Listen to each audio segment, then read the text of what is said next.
Existem tumores que são não responsivos, né? O glioblastoma, por exemplo, no cérebro, é um tumor super difícil de tratar, em especial porque ele se esconde atrás de uma barreira, que se chama barreira hematoencefálica, que é uma membranazinha que cobre a maior parte do nosso cérebro. Então, usando o ultrassom, alguns pesquisadores que eu tive a honra de trabalhar aqui, em 2001, eles mostraram que é possível você abrir uma janelinha na barreira hematoencefálica usando som, usando ondas de som, de maneira não invasiva. Então, é um ultrassom, que é um capacete, que foca as ondas num pontinho, e nesse pontinho, você pode, somente nesse pontinho também, que é importante frisar, você pode abrir uma janelinha. Ou seja, você abre a barreira ali, e aí você pode administrar fármacos que vão estar correndo na corrente sanguínea, e eles vão entrar apenas ali dentro. Para quem não sabe, a barreira hematoencefálica é como se fosse, ela tem o nome de barreira, é justamente porque ela impede praticamente tudo de passar para o cérebro. É a proteção que envolve, né, toda a nossa meninge, nosso cérebro, para impedir que as coisas passem. Ele impede tão bem que impede até as medicações, até os tratamentos. Exatamente. E é por isso que é tão difícil tratar doenças neurodegenerativas, tumores cerebrais, porque a maior parte dos nossos fármacos, eles não cruzam a barreira. E os que cruzam não são tão potentes, às vezes, quanto outros que são potentes, mas não cruzam. Então, a gente desenvolveu um trabalho bem extenso, utilizando esse ultrassom em camundongos para abrir a barreira hematoencefálica e fazer entrega de nanopartículas que emitiam fluorescência. Então, você poderia ver Achar exatamente onde é que estava acumulado ali as células tumorais. E as nanopartículas que estavam colocalizadas com as células tumorais. Isso foi um dos trabalhos. Outro trabalho também que a gente fez, que é um trabalho que eu... Mas deixa eu só te perguntar. Vamos lá. Esse trabalho foi um dos 5 que você apresentou para ela, só título de curiosidade. Existe essa questão também de eu apresentei, ela se interessou, mas não fizemos nada daquilo que foi proposto? Então, boa pergunta, excelente pergunta. Sabe que o meu orientador de Israel, ele tinha uma frase muito boa, que ele falava assim: as pessoas acham que fazer pesquisa é jogar um dardo num alvo que estava ali desde o início. Mas, na verdade, muitas vezes fazer pesquisa, você joga o dardo cai no chão e você desenha um alvo em volta. Então, assim, muitas vezes, a ideia que você começa, ela não é nem de perto a ideia que você termina a tua pesquisa. Então, nenhuma das ideias que eu trouxe eram ideias exatamente isso. Mas eram ideias que envolviam câncer de cérebro, envolvia, por exemplo, aquecer o tumor usando ultrassom. Nessa terapia não era aquecer o tumor, por exemplo, essa que eu acabei de contar. Era uma terapia que você vibra a barreira hematoencefálica em algumas localizações e ela abre. Basicamente seria dessa forma. Só uma pergunta que não tem muita coisa a ver, mas só a título de curiosidade. É um processo que também tem os seus grandes riscos, justamente por você estar ali, né, permitindo, né, o processo, o espaço ser aberto. Ele também requer todo um controle, muito controle, para também outras coisas não passar. Quer dizer, já está aberto, né? Perfeito. E esse é um bom ponto que vários investigadores se debruçaram, né? Várias pesquisas estão olhando isso e, a princípio, a barreira volta à sua integridade original em até 24 horas. Então, é um processo transiente, como a gente chama, né? Ele acontece e ele volta ao normal depois do tratamento. Então, é bem vantajoso. Mas sim, existe uma questão relevante, imagina você fazer isso em cima de um tumor. Será que as células de tumor podem escapar para o corpo? Nunca aconteceu na história e eu diria que é raro, talvez nunca aconteça. Mas existe uma questão aí relevante nesse sentido. Deixa eu só interromper aqui um pouco o teu relato. É bom que você já disse que você vai vir para outras vezes, já está intimado, já faz parte. E outra coisa, tá? Eu sei que o Daniel abriu o canal do YouTube dele há pouquíssimo tempo, ele está começando a postar ali. O meu canal é muito pequenininho, eu sei que vai ser mais difícil o meu chegar a um bom alcance do que o seu, mas seja muito bem-vindo. Obrigado. Só fazendo uma observação, né, porque como eu falo sobre a fibromialgia, falo sobre saúde de uma forma em geral, e trago muitas informações sobre a fibromialgia, porque é uma área que carece muito, e ter uma pessoa que realmente faz a ciência acontecer deixou o povo em polvorosa. Por quê? Eu sou a pessoa mais odiada de todas as áreas. Porque eu simplesmente sou a pessoa que vou lá dizer, olha, isso não tem evidência, isso não tem factível, isso é mais um charlatanismo, cuidado, pode colocar, né? Enfim, mas vieram todos aqui, eu agradeço todos aqui, eu faço isso com muito amor, e eu falo, não matem o informante, eu só sou informante, eu sou quem conta fofoca. Antes de mais nada, deixa eu te apresentar uma pessoa muito, assim, todo mundo que está aqui é muito especial, quero agradecer a todo mundo que está aqui, mas uma pessoa em específica, que é a Flavinha. A Flávia Mesquita, ela é presidente da Anfibro, da Associação Brasileira de Fibromialgia, então, assim, é uma honra também ter ela aqui, né, e aí já tem várias perguntas, ó. Antes de pegar a pergunta lá grandona, deixa eu só dar uma olhadinha, muita gente aqui. Yasmin, seja bem-vinda. Edila, Sônia, beijinho, Sônia. Almira Almeida está sempre aqui. Deixa eu pegar aqui algumas questões aqui. Risos. Pegando a brecha aqui, a história do Carioca pegando a brecha. Ó, começamos aqui o que eu falei para você que vamos ter, né? Gostaria de conhecer um pouco mais sobre ozonioterapia. Olha, a Edileia, perdão. Edileia, beijinho, perguntando aqui. Deixa eu só ver aqui. Estão nos Estados Unidos clínicos abrir a janela para aplicação de nanomarcadores? Era aquilo que você estava falando? Era sobre isso?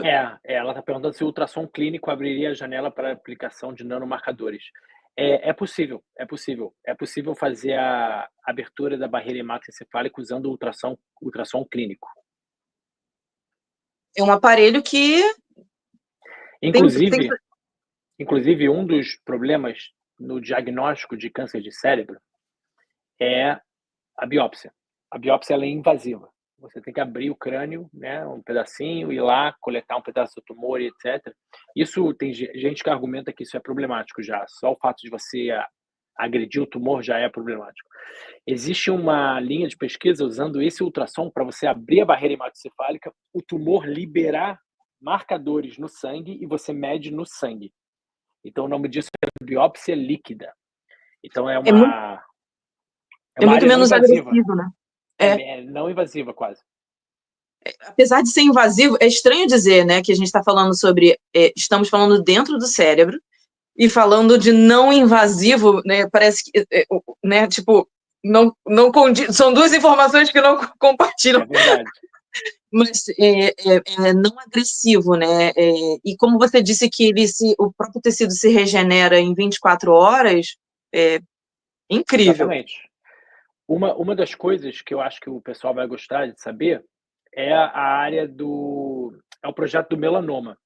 Porque no projeto do melanoma teve uma pegada muito translacional. O que significa isso? Teve uma pegada muito de desenvolver uma pesquisa não para ficar apenas num artigo científico, mas desenvolver um dispositivo que tivesse uma implicação em pacientes no futuro. Mas me avisa quando você quiser que eu meta bala no melanoma. Já vamos. Deixa eu só aproveitar aqui, olha. Aproveitando o gancho, né, de biomateriais, pessoas com fibromialgia têm mais sensibilidade, né? Próteses, agulhas, tudo que se remete a qualquer tipo de, né, qualquer coisa invasiva, né, acaba sendo mais um gatilho para a gente ter crise de dor, né? Com materiais diferenciados para não sentir tanta dor, né? Existe algo já pensado nesse sentido? Porque provavelmente, assim, eu vou falar agora um pouquinho da fibromialgia, né, que muitas pessoas ainda não têm noção, algumas pessoas que estão aqui também não têm noção, que é o desregulamento do processamento neural, não só de dor, mas também de pressão, tátil, térmico, e esse desregulamento, ele pode causar dores que não deveriam estar doendo, né, dores não inexistentes, ou amplificar traumas, dores ou, né, cirurgia no caso, né, tanto que é muito falado para evitar fazer cirurgia desnecessária, porque a gente vai ter quadros, né, do pós-cirúrgico muito piorado.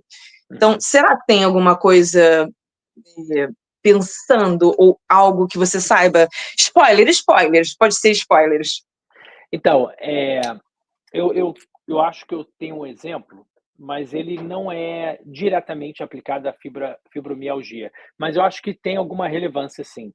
O que acontece? Pessoas que são amputadas, por exemplo, existe muito uma questão de dor, né, no membro, Do na parte. fantasma. Exatamente.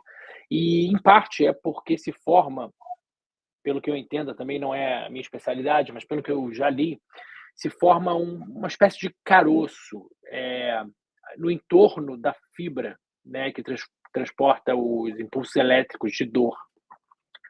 E aquilo é um problema, né? É um problema. E o que acontece? É possível usar, e tem uma empresa aqui americana que está lançando isso agora, que é uma espécie de gelzinho que encapsula a ponta da fibra, permitindo a redução completa desse caroço, da formação desse caroço, porque agora você tem um gel que protege, como se Ele você faz botasse um tipo uma bainha, amortecedor. Isso, de mielina, que, né, exatamente. para quem não sabe, bainha de mielina, né, vou chamar de nervo, para as pessoas entenderem, né, ele é como se fosse um fio desencapado, a bainha de mielina é aquele plastiquinho que envolve o fio. E aí, quando você tem uma pessoa amputada, né, tem a perna cortada, amputada e tudo mais, fica a parte do fio fica exposta. E é isso que o Daniel está falando, e gera essa calosidade, né, Isso. do nervo. E interessante isso, né? Tipo, Exatamente. isso é um produto para fazer a cirurgia, só para. Isso é um produto utilizado em pacientes que já foram previamente amputados e que desenvolveram esse tipo de manifestação clínica do calo, né? Esse calo do nervo, como você colocou. Ah, então, no caso, ele é uma coisa, não é para prevenir que aconteça, é uma coisa para tratar o que já tem o calo, é isso? Não, não. Pelo que eu entendi do produto, é uma prevenção mesmo. É um método preventivo. Se desenvolver o calo, não sei o quão eficaz esse produto seria, mas seria uma coisa mais de prevenção. A Edileia falou, o neuroma de amputação. É. O nome bonitinho é neuroma de amputação, obrigada. E assim, a pessoa com fibromialgia, eu lembro de muita coisa, as pessoas perguntam assim para mim, Gleice, como é que você lembra de tanta coisa? Só que eu não lembro de muita coisa. Eu perdi muito a minha capacidade cognitiva por causa da fibromialgia. Então, às vezes, nomes não vamos lembrar. Daniel, antes de você pegar e terminar de contar um pouco da sua história, você utiliza ozônio para alguma coisa de desgermação em laboratório? Você usa alguma informação do ozônio? Porque tem muita gente que vive me perguntando sobre ozônio e eu falo assim, não adianta ser eu a falar. A gente precisa de mais pessoas falando. Olha, vou tentar ser muito educado. O ozônio, Não. O ozônio é um gás que ele eu utilizo, assim, eu não utilizo, mas vamos dizer que eu utilize. Por quê? Porque quando a gente quer justamente degradar o nosso material, a formação, o oxigênio ele reage e forma o ozônio. Ou seja, o ozônio ele reage com o material e degrada ele. Então, assim, existem muitas terapias que são na mesma característica dessa ideia da ozonioterapia. E, inclusive, eu fiz um vídeo que vai ao ar em breve sobre uma outra terapia, hidroterapia Spoiler! colônica, hidroterapia do cólon. Você já deve imaginar para que funciona isso. Ai, meu Deus.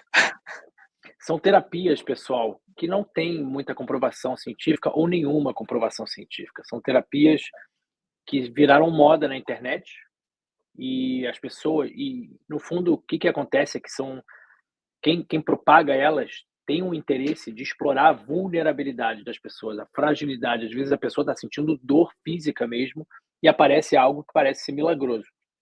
Então, a gente brinca, né, faz os vídeos brincando, mas no fundo é uma brincadeira com fundo de verdade, é perigoso. A desinformação, esse tipo de de informação falsa, ela pode botar vidas em risco e, como a Mari Krieger fala, essa indústria envolve, por exemplo, você tomar 1 milhão de vitaminas para fazer xixi caro, no final das contas,